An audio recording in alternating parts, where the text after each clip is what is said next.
Cuando hablamos de la estructura de la Biblia tal como la conocemos hoy, con capítulos y versículos perfectamente numerados, muchas veces pasamos por alto un dato fundamental.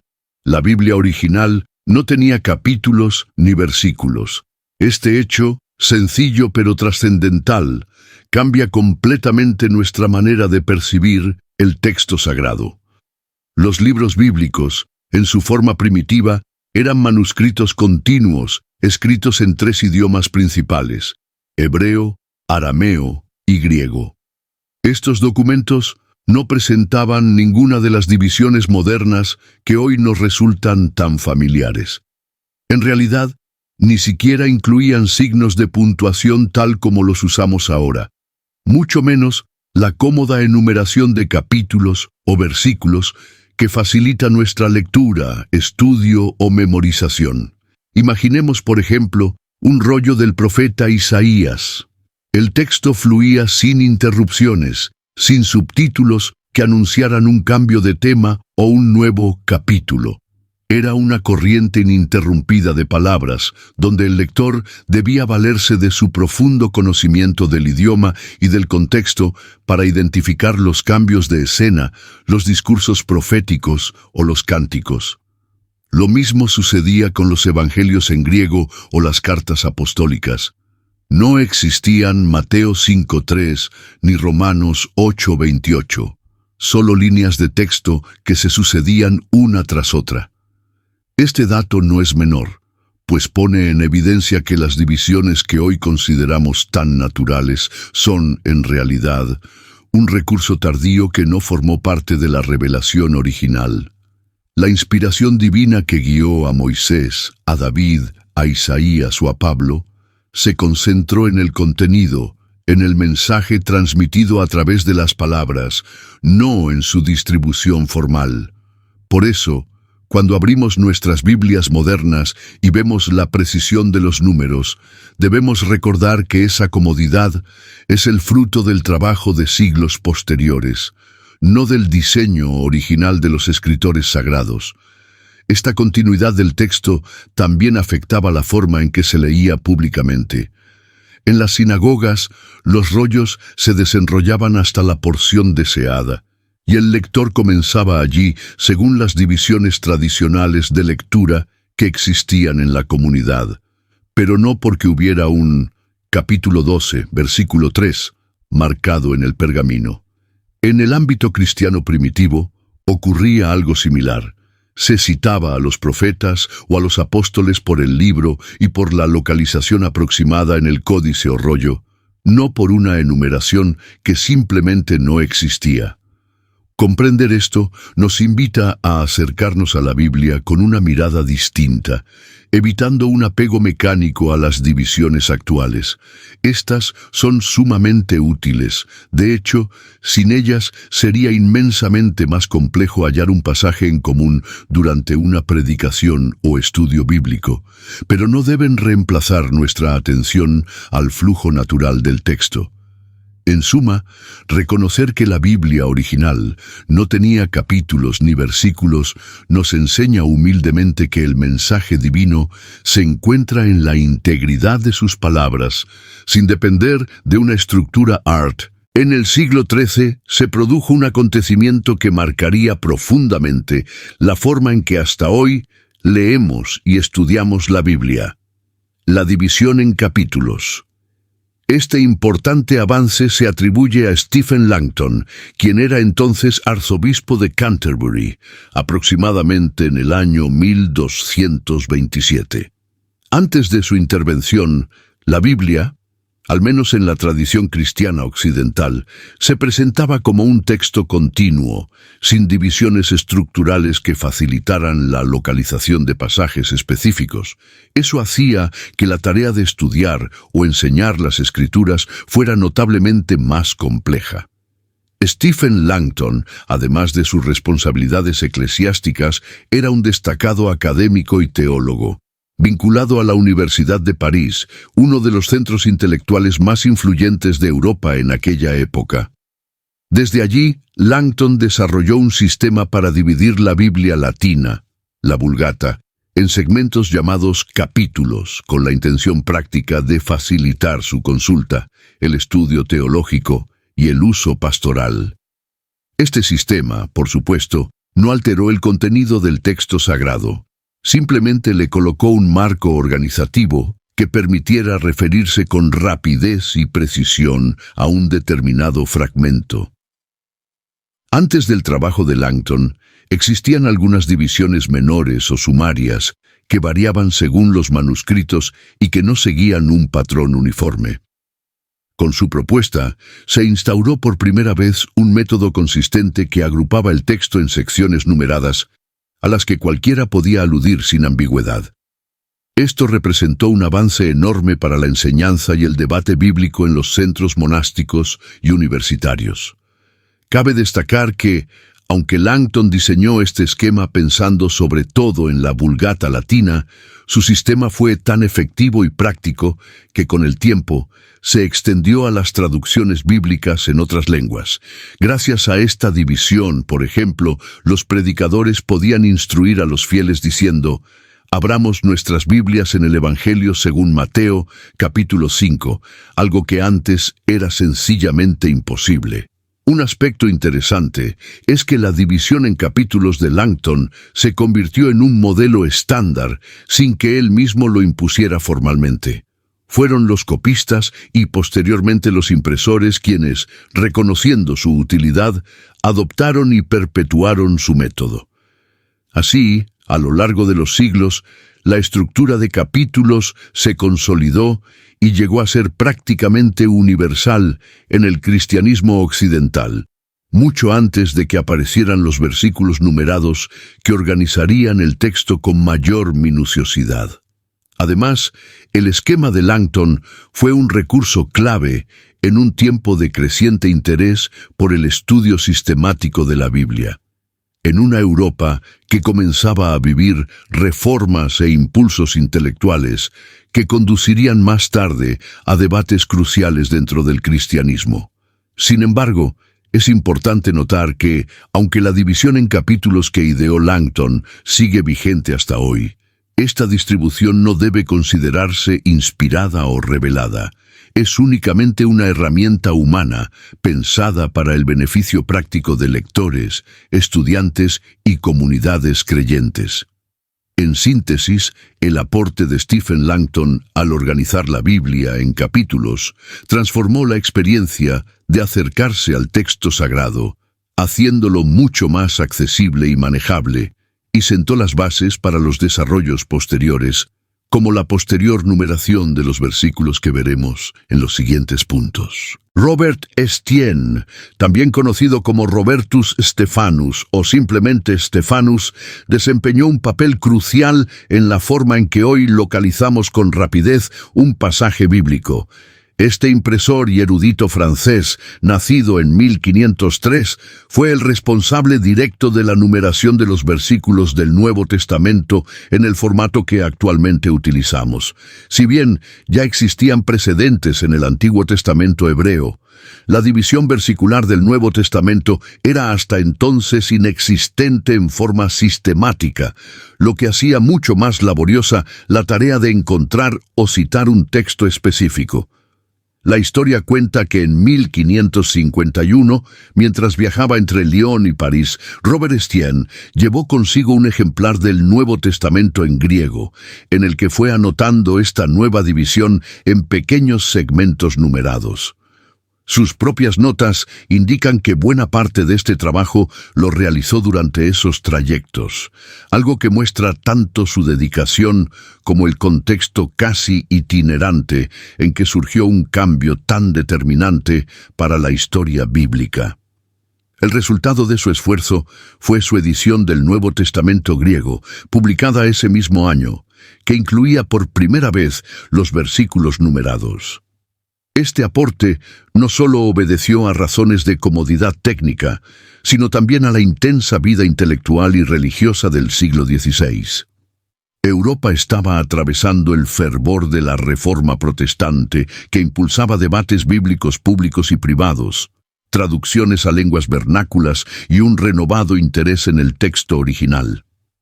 Gracias al trabajo de Estienne, predicadores, estudiantes y teólogos podían encontrar y discutir rápidamente cualquier pasaje del Nuevo Testamento con un sistema de numeración claro y uniforme. Esto transformó la lectura y el estudio bíblico, facilitando la comparación de traducciones y comentarios y fomentando la familiaridad personal con las Escrituras. Es interesante notar que el sistema de versículos que propuso Estienne no siempre respeta las divisiones naturales del pensamiento o del argumento bíblico. Por razones prácticas, como el tamaño de los fragmentos o la necesidad de mantener una longitud aproximada, algunos versículos cortan oraciones a la mitad o separan ideas que literariamente estaban unidas. Este detalle ha sido motivo de crítica por parte de estudiosos posteriores, aunque no disminuye el valor inmenso de su aportación. De igual manera, cabe subrayar que Estienne trabajó principalmente con el texto griego del Nuevo Testamento, pero su modelo se extendió rápidamente a otras traducciones. No pasó mucho tiempo antes de que las ediciones en latín y en lenguas modernas adoptaran su numeración, consolidando un sistema que cruzó fronteras y confesiones cristianas. Así, cuando hoy citamos un pasaje diciendo, por ejemplo, Juan capítulo 3, versículo 16, estamos utilizando la misma estructura que Robert Estienne diseñó hace casi 5 siglos. Su método se volvió tan universal que pocas veces reflexionamos sobre su origen humano y sobre el hecho de que, antes de él, los cristianos leían sus Biblias sin estos números que para nosotros son tan familiares. Por eso, al estudiar la historia de la división de la Biblia, el nombre de Robert Estienne merece un lugar central, pues su ingeniosa numeración del Nuevo Testamento sentó las bases de la forma práctica en que compartimos y exploramos la palabra hoy. La división del Antiguo Testamento en versículos tiene sus raíces en la tradición judía, mucho antes de que los impresores y estudiosos cristianos implementaran un sistema semejante. En particular, fueron los eruditos judíos, conocidos como los masoretas, quienes entre los siglos VI y X después de Cristo realizaron un trabajo minucioso para estandarizar y preservar el texto hebreo de las Escrituras, el Tanaj.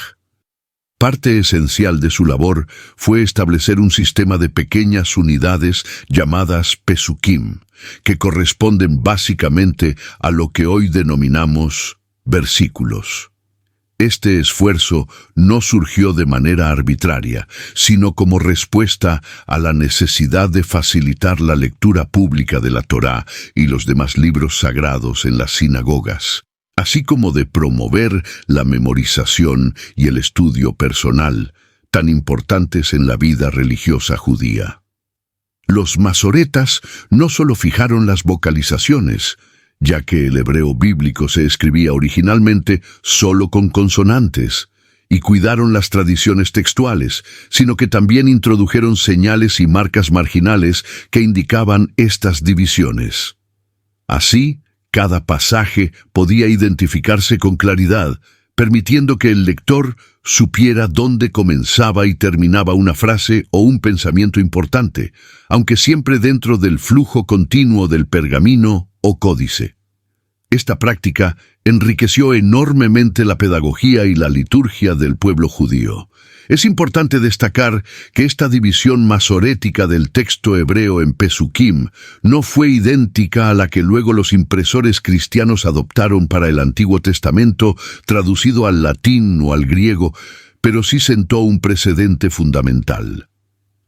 Gracias a esta labor, el concepto de versículo, como una unidad relativamente breve de sentido, útil para la recitación y la explicación, ya estaba firmemente asentado en la tradición judía siglos antes de que los versículos numerados se incorporaran a las ediciones impresas de la Biblia cristiana.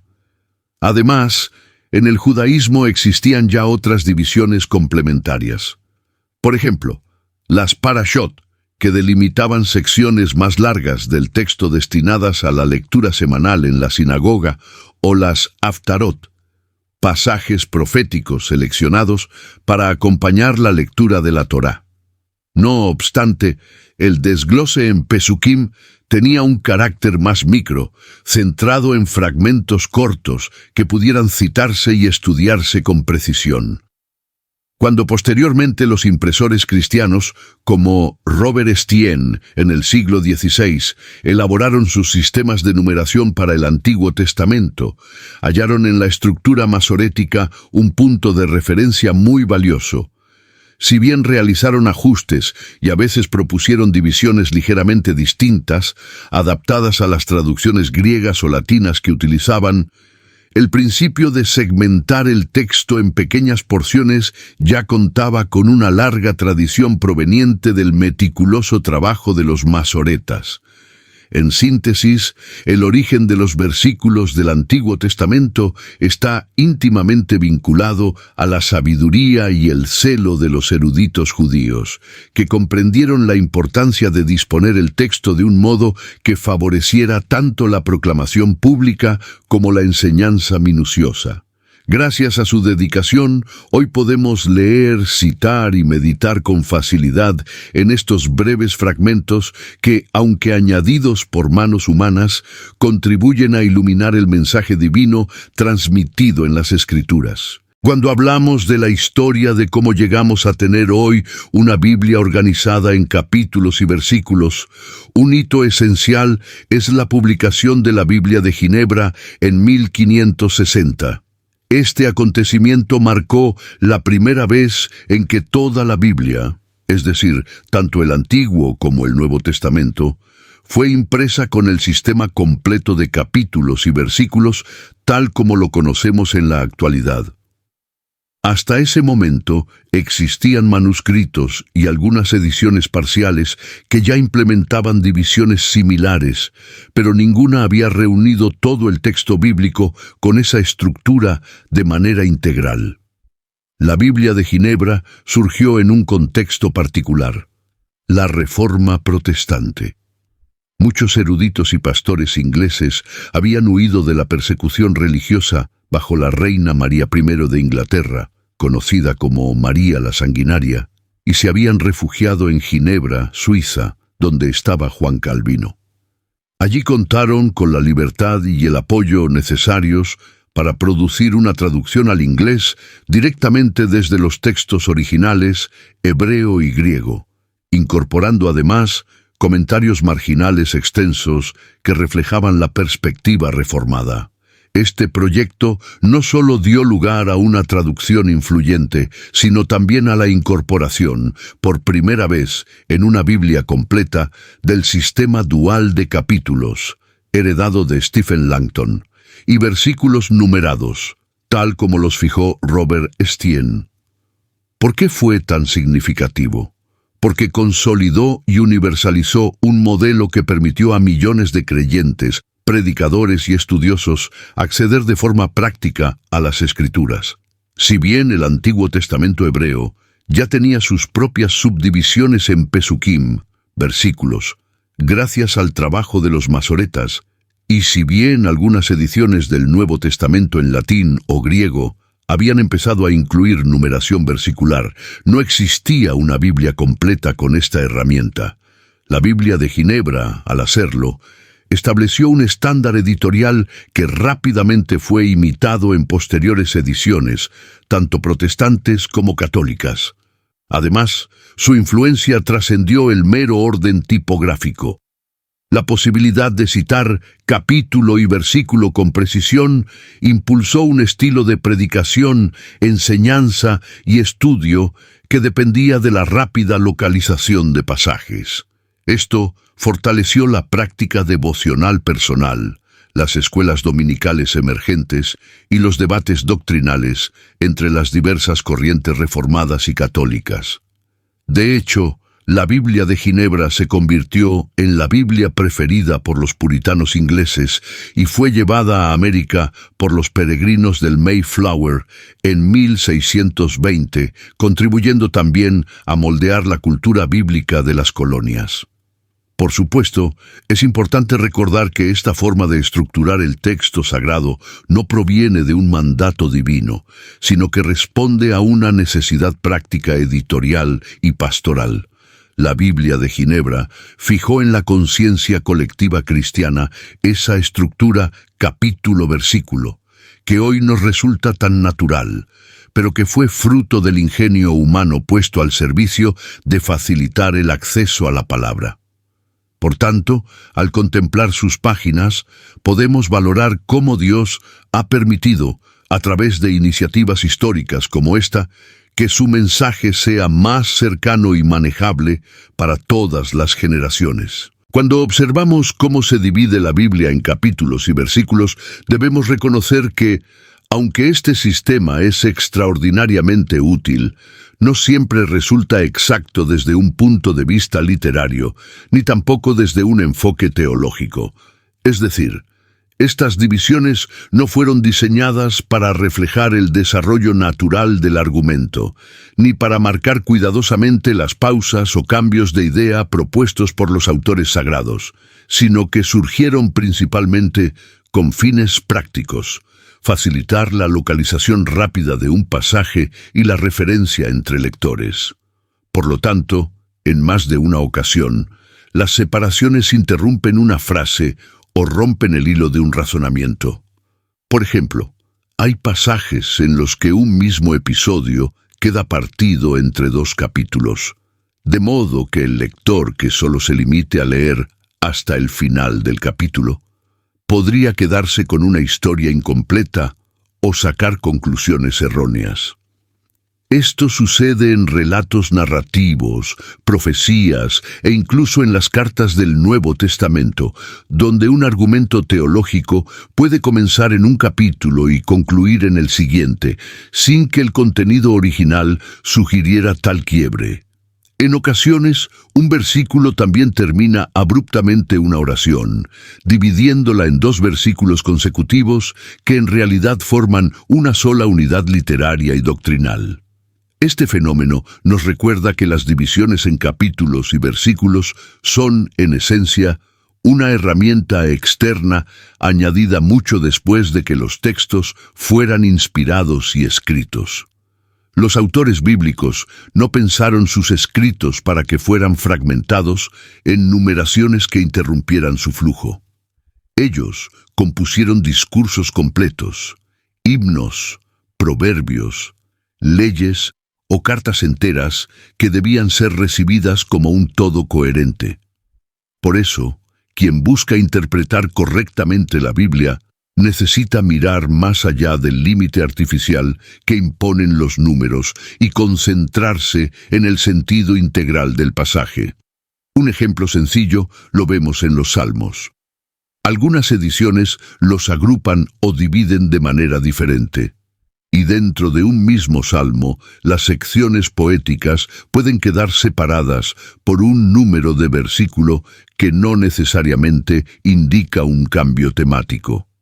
Asimismo, en las epístolas paulinas hay exhortaciones que inician a mitad de un capítulo y continúan sin interrupción en el siguiente, mostrando que el mensaje debe leerse en continuidad, sin dejarnos engañar por la ilusión de que un nuevo capítulo implica siempre un nuevo tema. Comprender esta realidad invita a adoptar un método de lectura bíblica más cuidadoso, que privilegie el contexto y no dependa ciegamente del número del capítulo o del versículo.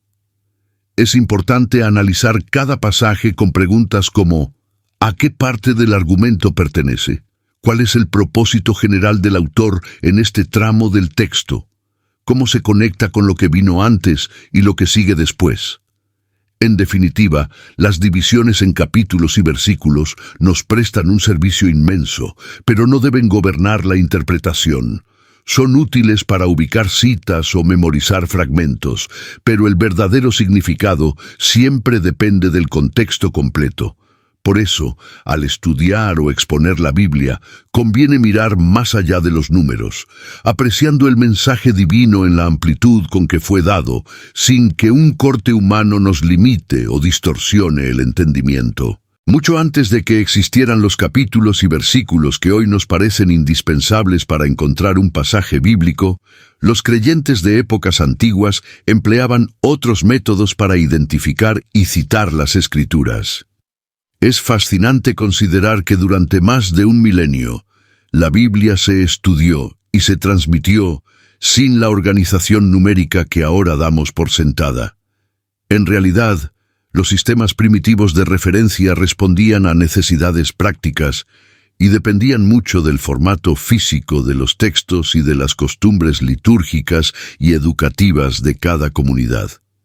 En el judaísmo, por ejemplo, existían divisiones llamadas parashot, singular parashá, que consistían en secciones del texto designadas para la lectura semanal en la sinagoga.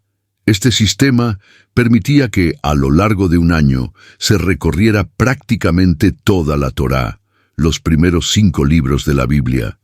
Las parashot no eran numeradas como los capítulos actuales, sino que se identificaban por palabras iniciales o temas característicos. Además, se incluían marcadores visuales en los manuscritos, espacios en blanco o signos especiales, para señalar el inicio de una nueva sección. Así, cuando se citaba un texto, se hacía referencia al libro y a la parashá correspondiente, confiando en la familiaridad de la comunidad con el ciclo de lecturas. Los cristianos de los primeros siglos, por su parte, tenían otras formas de ubicar un pasaje. En una época en que el texto bíblico circulaba principalmente en rollos o códices, a menudo se decía simplemente en el libro del profeta Isaías, hacia el principio o cerca del final de la epístola a los romanos. Era una localización más imprecisa comparada con la facilidad actual, pero funcionaba dentro de comunidades acostumbradas a escuchar largas secciones del texto en voz alta y a memorizarlas. La ubicación física en el rollo o el códice, en la segunda columna del tercer pliego, también podía servir como referencia.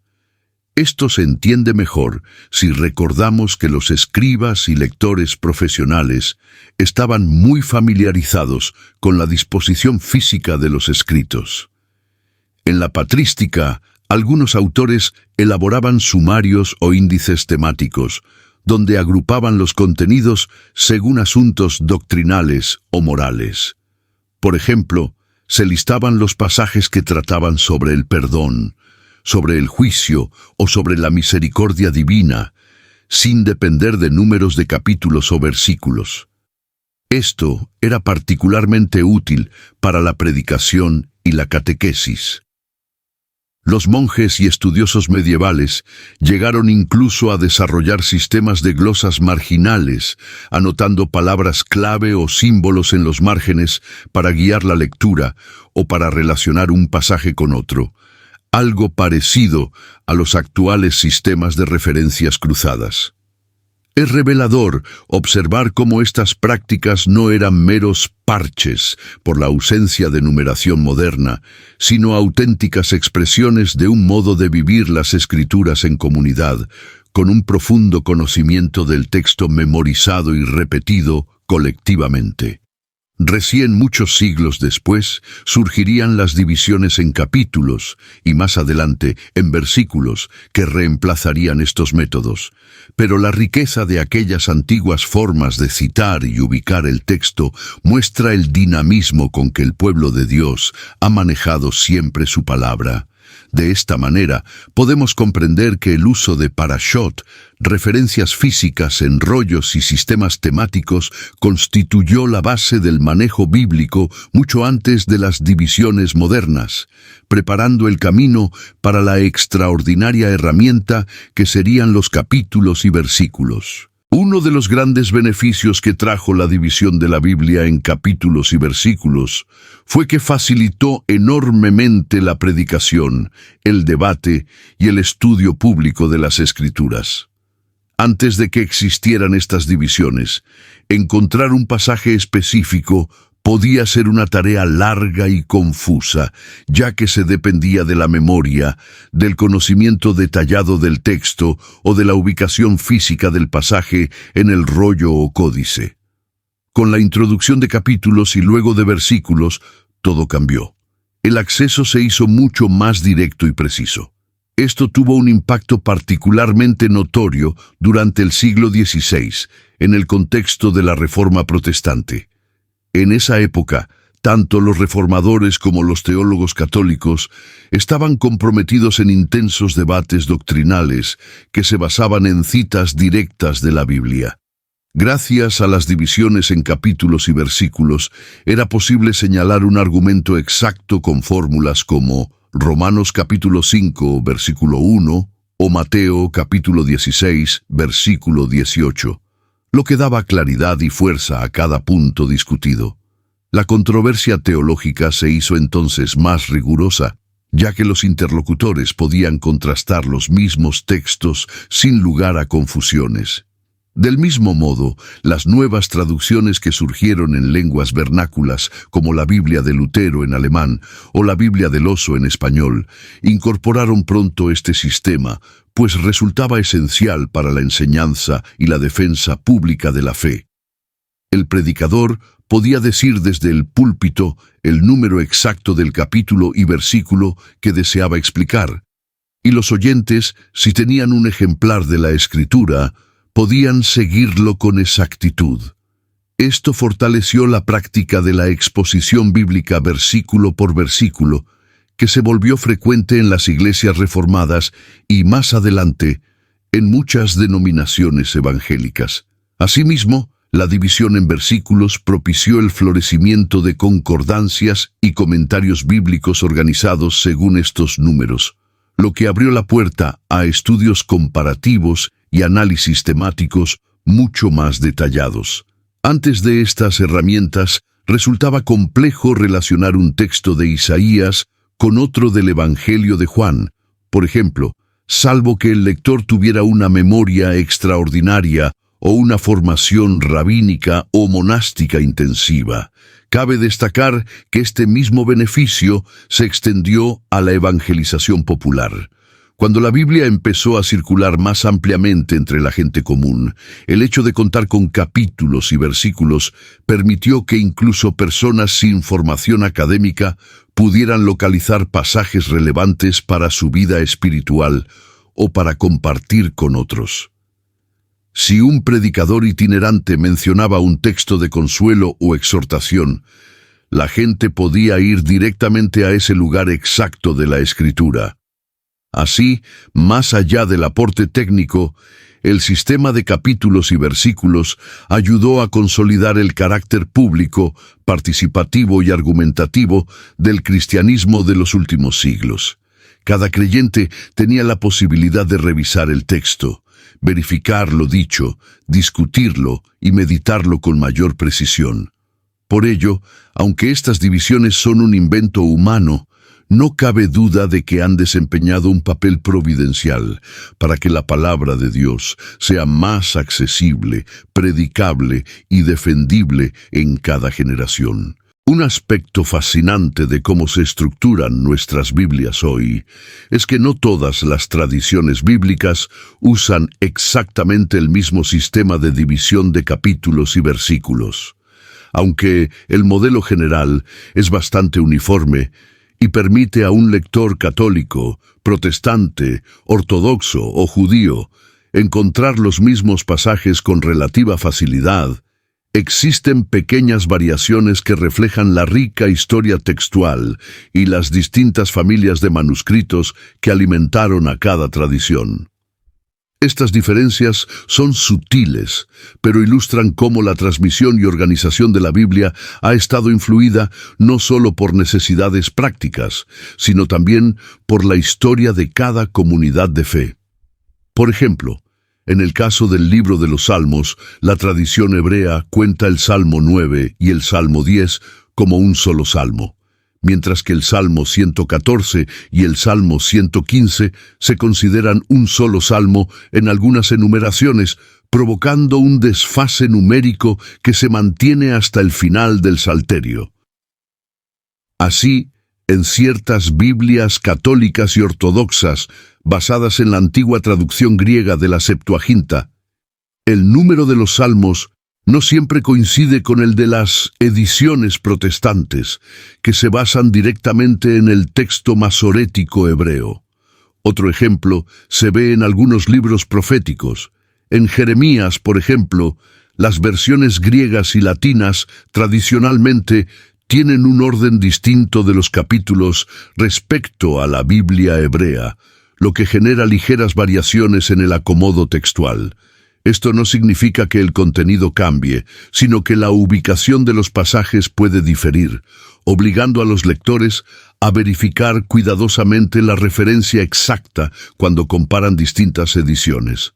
También sucede en ciertos libros deuterocanónicos, llamados apócrifos por algunas denominaciones protestantes.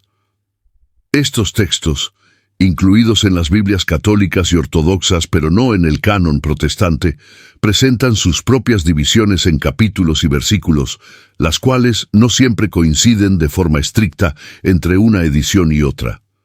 Por eso, al preparar estudios bíblicos o lecturas ecuménicas, es común que se especifique no solo el libro, capítulo y versículo, sino también la tradición textual en la que se basa la cita.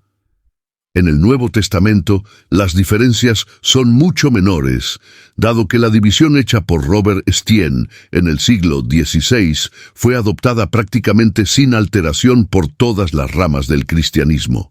Sin embargo, existen aún algunas pequeñas discrepancias, como en la forma en que se numeran ciertas frases finales de las epístolas, o cómo se manejan títulos añadidos por copistas, que en ocasiones se incluyen como versículos adicionales o se omiten. Todo esto muestra que, aunque el sistema de capítulos y versículos facilita de manera inmensa el estudio, la predicación y el debate, la manera exacta de dividir y numerar los textos sagrados puede variar ligeramente según la herencia textual y las decisiones editoriales de cada comunidad de fe. Por eso, cuando se realiza un análisis profundo o se compara un pasaje entre varias traducciones y tradiciones, es recomendable hacerlo con atención, revisando el texto completo y no solo fiándose de la cifra del versículo. En definitiva, esta diversidad no debilita el mensaje bíblico, sino que testimonia la riqueza de su transmisión a lo largo de siglos y culturas, recordándonos que el verdadero propósito de la Escritura trasciende cualquier numeración. Uno de los aspectos más importantes y a veces mal comprendidos acerca de los capítulos y versículos de la Biblia es que, aunque hoy resultan indispensables para cualquier lector o expositor, no tienen autoridad divina en sí mismos. Es decir, el sistema de numeración que encontramos al abrir nuestras Biblias no proviene de una instrucción sobrenatural ni forma parte del texto inspirado originalmente dado por Dios. Es, en esencia, una herramienta humana que fue ideada para facilitar el estudio, la enseñanza y la memorización de las Sagradas Escrituras. Esto no significa en absoluto que carezca de valor. Al contrario, la organización en capítulos y versículos ha hecho posible que millones de personas en todo el mundo puedan localizar pasajes con facilidad, compartirlos y meditar en ellos. Gracias a estas divisiones, un creyente puede decir Juan capítulo 3, versículo 16, y cualquier otro lector, sin importar el idioma o la edición de su Biblia, sabrá dónde ubicar ese texto. Sin embargo, es fundamental tener presente que esa comodidad práctica no equivale a inspiración divina. Las palabras de Dios son inspiradas. Los números que las organizan, no. Este recordatorio cobra relevancia cuando se considera que, a veces, se puede caer en el error de aislar un solo versículo sin prestar atención al contexto, como si ese pequeño fragmento tuviera vida independiente. Las divisiones numéricas ayudan a encontrar rápidamente el lugar, pero no deben sustituir la lectura continua y reflexiva. De hecho, hay ocasiones en que la división misma corta ideas que originalmente forman una unidad, por lo que siempre se recomienda leer los versículos en relación con el capítulo completo o incluso con el libro entero. Por otro lado, el hecho de que el sistema sea una convención humana no reduce su utilidad ni la obra providencial que, sin duda, permitió que surgiera. Hoy en día, prácticamente todas las traducciones y ediciones bíblicas, sin importar si son protestantes, católicas u ortodoxas, adoptan este esquema de capítulos y versículos. Incluso los sistemas digitales, como aplicaciones o páginas web, dependen de esta estructura para ofrecer búsquedas rápidas y concordancias automáticas. Así, aunque el origen es puramente humano, su impacto en la forma en que nos acercamos al texto sagrado es incalculable. En definitiva, reconocer que los capítulos y versículos no son inspirados nos ayuda a ser lectores más cuidadosos. Nos invita a no sobrevalorar la numeración ni creer que tiene un significado oculto o místico, sino a utilizarla como lo que realmente es: una herramienta de organización puesta al servicio del acceso al mensaje divino. La verdadera autoridad sigue residiendo exclusivamente en el contenido revelado por Dios. Cada número que vemos a un lado del texto sirve solo para guiarnos mejor por ese inmenso tesoro que es la palabra, sin reemplazar jamás su esencia espiritual ni su mensaje eterno.